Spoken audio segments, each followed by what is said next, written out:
Okay. Now we need to learn about how to make our equation more informative. More informative means what?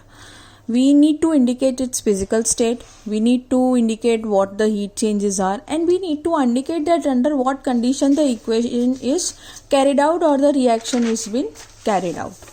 Now I have few examples of it.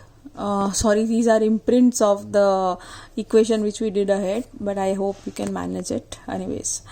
Okay, so first is to indicate the physical state. Now what are the indications? We know, we learned in our 9th standard that there are 4 states, basically emphasizing on first three more. Solid, that is we indicated by S in an equation. Then we have liquid, we indicated by L. If the substance is gaseous, we write G. And if it's aqueous means anything dissolved in water, dilute form of it, so then we write aqueous. Okay. Second condition was to maintain or let's say to indicate heat change. Now how we can indicate heat change and what does it reflect? So I have one reaction in which there is a combustion of carbon taking place in presence of oxygen, or you can say simply burning of carbon. So when we burn carbon in presence of oxygen, we know that carbon dioxide is being produced. And with that heat is also produced. So when the heat is produced, the reaction is known as exothermic. And what are the indications of it? So if here in the product side, if its heat is given, heat energy is given or energy is given, this means that the reaction is having the heat changes into it.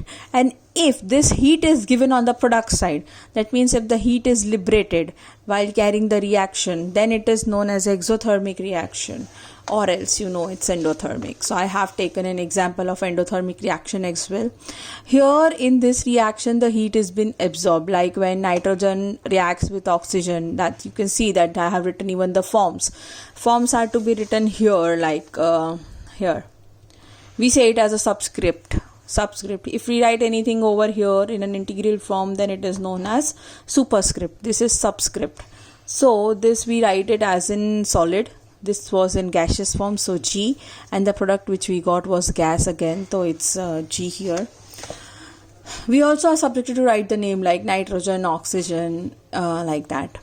So it's N2 in a form of a G, then O2 in a form of a gas, and plus heat. So when all these thing gets mixes around, we get nitrogen oxide. You can see 2NO in a form of the gas only. So I have written G over there. Basically how it has been written, I have written it with a marker, so it's looking so big. I'll show you how the state are to be indicated like this, G. So this is the subscript. Anyways, so reaction in which the heat is been absorbed is called endothermic reaction. Okay. And so we have to take care in the heat change about endothermic and exothermic, nothing else upon it. Now we need to learn about our third condition. Third condition is that under what temperature, what pressure the reaction has been taken place. So let's say we have a reaction in which there is a formation of the methanol. I hope you can see it clearly, right? So here what is happening? Here, I'm sorry, this is getting out. I'll do like this. Okay, fine. So here we have the mixture of carbon monoxide, that's CO, you can see. Mixture of carbon monoxide and hydrogen gases. This has been compressed to, we have 300 atmospheric pressure. So it's 300 atm I have suggested. And then it's been passed over a consistent mixture of zinc oxide and chromium oxide at the temperature 300. So this is the catalyst. Catalyst is any component which increases the speed of the reaction but does not take part in the reaction. So these are the two mixture of the two catalysts or two components working as a catalyst for this reaction in production of the methanol. And while using this catalyst, we have two conditions more apart from this one.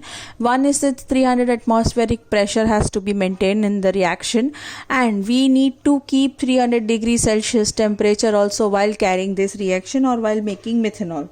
So the condition of the reaction, that is 300 pressure, that is 300 atmosphere, and a temperature of 300 degrees Celsius, and a catalytic mixture of ZnO plus CrO4.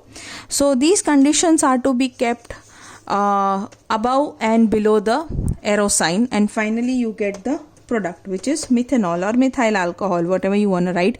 The product is in a liquid state, so it is stated L.